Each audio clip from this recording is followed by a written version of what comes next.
Assalamualaikum warahmatullahi wabarakatuh. Kembali lagi di channel Pejuang P3K. Sebelum menonton, jangan lupa subscribe, share, like, dan komen ya. Langsung saja kita simak videonya.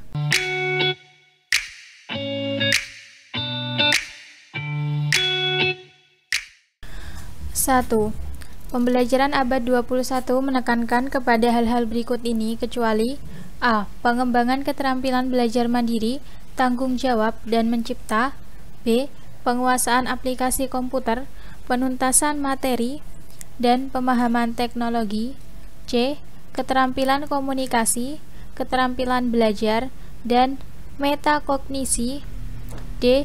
Mengembangkan kreativitas, daya inovasi, dan keterampilan kognisi. E. Penyelesaian masalah, berpikir tingkat tinggi, dan kolaborasi. Jawabannya adalah B. Penguasaan aplikasi komputer, penuntasan materi, dan pemahaman teknologi. 2. Guru dalam memfasilitasi pembelajaran abad 21 sebaiknya A. Memfokuskan diri kepada penguasaan materi pembelajaran. B. Menjadi pengendali utama terhadap materi pembelajaran. C. Memfokuskan diri kepada penguasaan aplikasi komputer kontemporer. D. Mengutamakan agar peserta didik menguasai materi. E. Menekankan kepada pengembangan keterampilan belajar. Jawabannya adalah E. Menekankan kepada pengembangan keterampilan belajar. Pembahasan. A. Harusnya keterampilan proses belajar. B. Harusnya berpusat pada PD. C. Harusnya keterampilan proses belajar. 3. Model pembelajaran abad 21 yang menekankan dihasilkannya produk dan menekankan otonomi belajar sejak mulai merancang, melaksanakan, dan mengevaluasi hasil belajarnya adalah A. Pembelajaran berbasis proyek. B. Pembelajaran kooperatif. C. Bermain peran dan simulasi. D. Pembelajaran diskusi online. E. Pembelajaran kontekstual. Jawabannya adalah A. Pembelajaran berbasis proyek. Pembahasan. Menurut Bos dan Krauss, model pembelajaran berbasis proyek atau PJBL adalah sebuah model pembelajaran yang menekankan aktivitas siswa dalam memecahkan berbagai permasalahan yang bersifat open-ended dan mengaplikasi pengetahuan mereka dalam mengerjakan sebuah proyek untuk menghasilkan sebuah produk otentik tertentu. Menurut Thomas, pembelajaran berbasis proyek memiliki beberapa prinsip dalam penerapannya, yaitu sentralis, pusat dan strategi pembelajaran, pertanyaan penuntun, menuntun siswa untuk menemukan konsep investigasi, konstruktif, merumuskan pengetahuan yang dibutuhkan, otonomi untuk menentukan target sendiri, dan realistis, yaitu pekerjaan nyata yang sesuai dengan kenyataan. 4. Jika di silabus ada diksi memecahkan masalah sampah, maka itu dapat ditemukan pada komponen silabus. A. Materi. B. Kegiatan pembelajaran. C. Kompetensi dasar. D. Indikator. E. Tujuan pembelajaran. Jawabannya adalah C. Kompetensi dasar. Pembahasan. Komponen silabus Permendikbud nomor 22 tahun 2019. A. Identitas mata pelajaran khusus SMP dan SMA atau SMK. B. Identitas sekolah mencakup nama satuan pendidikan dan kelas. C. Kompetensi inti. D. Kompetensi dasar. E. Tema khusus SD, MI, SDLB paket A. Materi pokok pembelajaran penilaian alokasi waktu sumber belajar komponen RPP Permendikbud nomor 22 tahun 2019. A.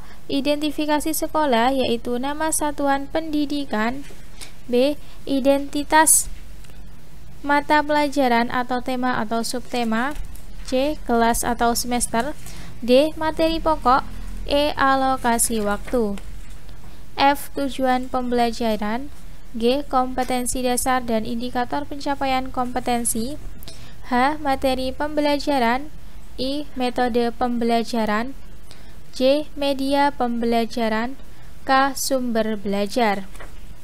5. Dalam pembelajaran di kelas, seorang guru melaksanakan 3 langkah pembelajaran. Salah satu pada kegiatan pendahuluan adalah apersepsi materi. Tujuan apersepsi materi adalah A. Mengaitkan materi pelajaran pada minggu-minggu sebelumnya sesuai dengan materi hari ini. B. Merumuskan masalah terkait materi yang akan dipelajari. C. Melakukan pengelompokan submateri agar mudah dipahami peserta didik. D. Merangsang dan membangun motivasi belajar peserta didik. E. Menciptakan kondisi belajar yang kondusif. Jawabannya adalah A. Mengaitkan materi pelajaran pada minggu-minggu sebelumnya sesuai dengan materi hari ini. 6. Pada akhir pembelajaran, siswa diminta untuk mendemonstrasikan tugas belajar yang diberikan guru dengan bertujuan agar siswa tersebut mengaplikasikan kemampuan keterampilan yang dimilikinya dan guru dapat menilai kompetensinya. Instrumen yang dapat dipilih oleh guru untuk merekam hasil belajar yaitu A. Daftar cek. B. Benar salah. C. Pilihan ganda. D. Menjodohkan. E. Jawaban bebas. Jawabannya adalah A. Daftar cek. Pembahasan. A. Tes praktik yaitu menilai keterampilan. B. Tes objektif yaitu menilai pengetahuan. C. Tes objektif yaitu menilai pengetahuan. D. Tes uraian yaitu penilaian pengetahuan. 7. Guru mengajarkan bahasa Indonesia KD. Macam-macam puisi media yang cocok untuk materi tersebut adalah A. Lab Science. B. Lab Bahasa. C. Pasar. D. Koran. E. Televisi. Jawabannya adalah B. Lab Bahasa. 8. Seorang guru mencari materi dan media dari internet saat menyusun RPP. Materi dan media tersebut akan disampaikan pada proses pembelajaran dengan maksud agar siswa tidak kesulitan memahami pelajaran. Langkah apa yang harus dilakukan oleh seorang guru saat memilih materi pelajaran? A. Mengidentifikasi aspek-aspek yang terdapat dalam kompetensi inti, kompetensi dasar, dan indikator. B. Menganalisis potensi peserta didik, relevansi, dan karakteristik daerah dan struktur kurikulum. C. Menyesuaikan dengan tingkat perkembangan fisik, intelektual, emosional, sosial, dan spiritual peserta didik. D. Melihat kebermanfaatan bagi peserta didik, aktualitas, kedalaman, dan keluasan materi pelajaran. E. Relevansi dengan kebutuhan peserta didik dan tuntutan lingkungan. Jawabannya adalah A. Mengidentifikasi aspek-aspek yang terdapat dalam kompetensi inti, kompetensi dasar, dan indikator. Pembahasan. Langkah pemilihan materi. 1. Mengidentifikasi aspek-aspek yang terdapat dalam standar kompetensi dan kompetensi dasar. 2. Memilih jenis materi yang sesuai dengan standar kompetensi dan kompetensi dasar. 3. Memilih sumber bahan ajar. 9. Kalender yang digunakan untuk melihat minggu ujian tengah semester di sekolah disebut dengan A. Kalender akademik. B. Kalender pendidikan. C. Kalender umum. D. Kalender waktu. Jawabannya adalah B. Kalender pendidikan. Pembahasan. Kalender pendidikan atau Kaldik merupakan pengaturan waktu untuk kegiatan pembelajaran peserta didik selama 1 tahun. Pembelajaran yang mencakup antara lain permulaan tahun ajaran, minggu efektif belajar, dan juga jeda tengah semester, jeda antar semester, libur akhir tahun pelajaran, keagamaan, umum khusus, kegiatan khusus sekolah. 10. Guru sedang melakukan pembelajaran sains untuk mengukur dimensi metakognitif pada diri peserta didik dengan A. Tes tertulis. B. Tes lisan. C. Uraian. D. Unjuk kerja. E. Praktik. Jawabannya adalah C. Uraian. Pembahasan. Dimensi pengetahuan faktual yaitu elemen-elemen dasar yang harus diketahui para peserta didik. Konseptual adalah klasifikasi, prinsip, konsep, teori. Prosedural yaitu keterampilan melaksanakan prosedur. Metakognitif keterampilan bersikap mandiri dan tahu apa yang telah dipelajari, apa yang sedang dipelajari, dan apa yang harus dipelajari. 11. Untuk mengukur sejauh mana kemampuan siswa secara kognitif, psikomotor, dan afektif merupakan A. Jenis penilaian, B. Fungsi penilaian, C. Prinsip penilaian, D. Tujuan penilaian, E. Asas penilaian. Jawabannya adalah D. Tujuan penilaian. Pembahasan. Tujuan penilaian 1. Mengetahui tingkat penguasaan kompetensi dalam sikap afektif, pengetahuan atau kognitif, dan keterampilan atau psikomotorik yang sudah dan belum dikuasai seorang atau sekelompok peserta didik untuk ditingkatkan dalam pembelajaran remedial dan pengayaan. 2.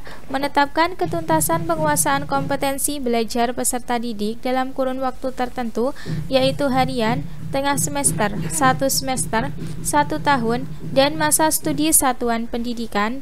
3. Menetapkan program perbaikan atau pengayaan. 4. Memperbaiki pembelajaran. Fungsi penilaian yaitu 1. Menggambarkan sejauh mana peserta didik menguasai suatu kompetensi.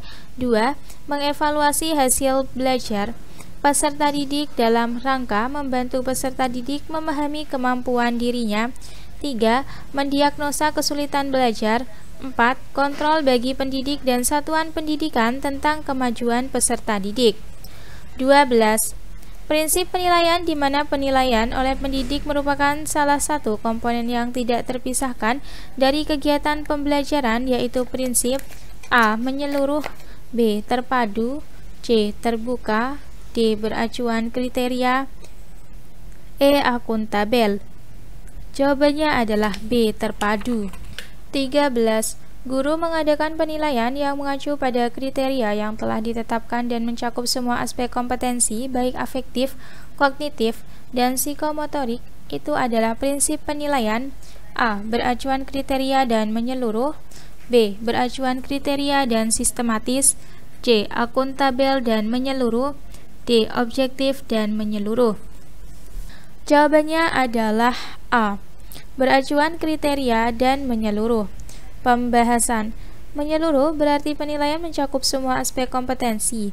Beracuan kriteria artinya penilaian berdasarkan kriteria yang telah ditetapkan. 14. Dalam memberikan nilai pada penilaian harian, Pak Aan, guru bahasa Jawa, melakukan pengkategorian. Siswa yang skor tesnya di bawah 40 maka mendapat nilai 70. Skor antara 40 sampai 50 mendapat nilai 80, dan skor di atas 50 maka diberikan nilai 90. A.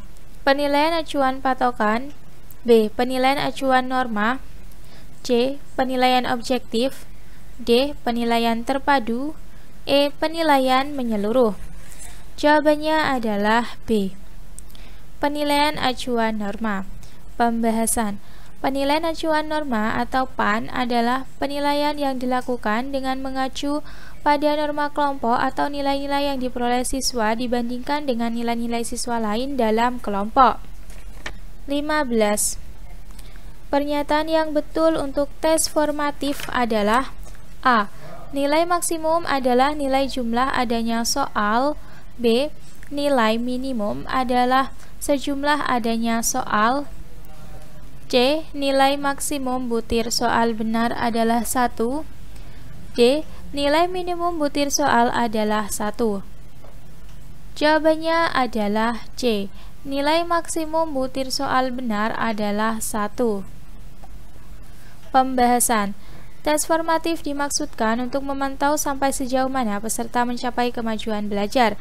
Kemajuan belajar dinilai dari perkembangan siswa menguasai setiap indikator kompetensi. Indikator butir soal yang benar kita nilai 1, yang belum benar kita nilai 0. Maka nanti akan terlihat kompetensi yang belum tercapai. 16. Nilai PQRS berturut-turut adalah A. 87, 70, 92, 79, B. 87, 75, 92, 79, C. 87, 75, 92, 82, D. 88, 66, 92, 75. Jawabannya adalah B. 87, 75, 92, 79. Pembahasan. KD 4.1 karena hanya satu jenis penilaian, maka P sama dengan 87. KD 4.2 ada dua penilaian, tapi dalam satu jenis penilaian yaitu praktik, maka pilih yang paling baik yaitu Q 75. KD 4.3 hanya ada satu penilaian, maka R sama dengan 92. KD 4.4 memiliki dua jenis penilaian yang berbeda, maka hasil akhir penilaian adalah rata-rata dari 75 dan 82 yaitu 8. 17. Berikut ini adalah tugas dan kewenangan satuan pendidikan dalam penilaian hasil belajar peserta didik kecuali A. Menetapkan standar ketuntasan belajar yang harus dicapai peserta didik. B. Menetapkan kriteria kenaikan kelas. C. Menetapkan kriteria kelulusan peserta didik. D. Melakukan penilaian akhir dan ujian sekolah. E. Menjadi panitia pelaksana ujian nasional tingkat satuan pendidikan. Jawabannya adalah E. Menjadi panitia pelaksana ujian nasional tingkat satuan pendidikan. Pembahasan. Panitia pelaksana ujian nasional tingkat satuan pendidikan ditetapkan oleh Dinas Pendidikan. 18. Dari hasil penilaian guru diperoleh beberapa siswa mencapai kriteria ketuntasan belajar dan ada juga yang belum mencapai kriteria ketuntasan belajar. Dari hasil oleh nilai tersebut dapat dijadikan sebagai bahan guru untuk melakukan tindak lanjut pembelajaran. Yang merupakan pemanfaatan hasil penilaian guru adalah kecuali A. Memperbaiki program pembelajaran. B. Menyelenggarakan program pembelajaran bagi siswa yang hasilnya rendah. C. Menyelenggarakan pengayaan bagi siswa yang hasilnya tinggi. D. Mengadministrasikan hasil penilaian. E. Menyusun laporan hasil penilaian. Jawabannya adalah D. Mengadministrasikan hasil penilaian. Pembahasan.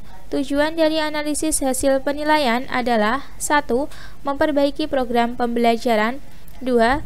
Menyelenggarakan program pembelajaran bagi siswa yang hasilnya rendah. 3. Menyelenggarakan pengayaan bagi siswa yang hasilnya tinggi. 4. Menyusun laporan hasil penilaian. 19. Guru setelah pembelajaran langsung memberikan penilaian praktik terhadap siswa dan mengumumkan hasilnya untuk siswa. Bagaimana pendapat Anda tentang hal ini? A. Bagus karena guru tersebut telah menerapkan prinsip transparan. B. Bagus karena guru dapat mengetahui mana siswa yang sudah bisa dan mana siswa yang belum bisa. C. Kurang setuju karena seharusnya penilaian yang dipakai adalah proyek atau produk. D. Kurang setuju, seharusnya sebelum menilai, guru membuat rubrik penilaian dulu agar hasilnya dapat terukur sesuai kriteria. E. Mengumumkan hasil penilaian di depan kelas menyebabkan siswa yang lemah kemampuannya akan merasa malu. Jawabannya adalah D. Kurang setuju, seharusnya sebelum menilai, guru membuat rubrik penilaian dulu agar hasilnya dapat terukur sesuai kriteria. Pembahasan. Dalam menilai praktik, langkah utamanya adalah membuat rubrik penilaian yang berisi serangkaian kegiatan yang akan diamati sejak awal sampai akhir. 20. Dalam menentukan jumlah alokasi waktu pada kompetensi dasar, Bu Dina selalu memperhatikan aspek-aspek di bawah ini kecuali A. Jumlah minggu efektif. B. Jumlah dan keluasan KD. C. Kedalaman dan tingkat kesulitan KD. D. Tingkat kepentingan KD. E. Jangka waktu penggunaan media. Jawabannya adalah E. Jangka waktu penggunaan media. Pembahasan. Hal-hal yang perlu diperhatikan pada saat menentukan alokasi waktu KD adalah 1. Jumlah minggu efektif. 2. Jumlah dan keluasan KD. 3. Kedalaman dan tingkat kesulitan KD. 4. Tingkat kepentingan atau urgensi KD. 21. Penentuan alokasi waktu pada silabus berdasarkan A. Program tahunan, B. Program semester, C. Analisis minggu efektif, D. Kedalaman materi, E. SKL dan standar isi. Jawabannya adalah C. Analisis minggu efektif. Pembahasan. Penentuan alokasi waktu pada setiap kompetensi dasar di silabus didasarkan pada jumlah minggu efektif dan alokasi waktu mata pelajaran per minggu dengan mempertimbangkan jumlah kompetensi dasar, keluasan, kedalaman, tingkat kesulitan, dan tingkat kepentingan kompetensi dasar. 22. Jika pada silabus terdapat diksi memecahkan masalah sampah, hal itu terdapat pada komponen A. Materi pembelajaran, B. Kegiatan pembelajaran, C. Kompetensi dasar, D. Indikator pencapaian kompetensi, E. Penilaian. Jawabannya adalah C. Kompetensi dasar. Pembahasan. Materi tidak memiliki kata kerja operasional atau KKO. Kegiatan pembelajaran meliputi langkah pendahuluan, isi, penutup. Kompetensi dasar memiliki KKO. Indikator pencapaian kompetensi atau IPK bukan merupakan komponen silabus. 23. Kumpulan tugas siswa yang akan dijadikan bahan untuk menyusun laporan hasil belajar kepada orang tua disebut penilaian. A. Jurnal, B. Portofolio, C. Raport, D. Produk, E. Kinerja. Jawabannya adalah B. Portofolio. Pembahasan. Portofolio adalah kumpulan tugas karya yang dihasilkan peserta didik sebagai bahan penilaian. 24. Perhatikan teknik-teknik penilaian berikut. 1. Observasi, 2. Pertanyaan langsung, 3. Laporan tertulis, 4. Laporan diri, 5. Tes tertulis.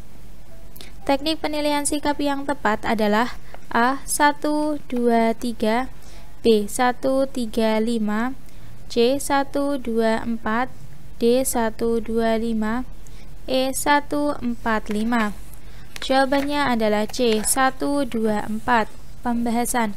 Teknik penilaian sikap yaitu 1. Observasi atau pengamatan, 2. Penilaian diri, 3. Penilaian antar teman, 4. Jurnal, 5. Pertanyaan langsung atau interview. 25. Penilaian yang tepat untuk mengukur kemampuan siswa dalam membuat produk-produk teknologi dan seni seperti makanan, pakaian, hasil karya seni, baik itu patung, lukisan, gambar adalah A. Penilaian sikap, B. Penilaian produk, C. Penilaian praktik, D. Penilaian proyek, E. Penilaian portofolio. Jawabannya adalah B. Penilaian produk. Pembahasan. Penilaian produk berarti membuat produk.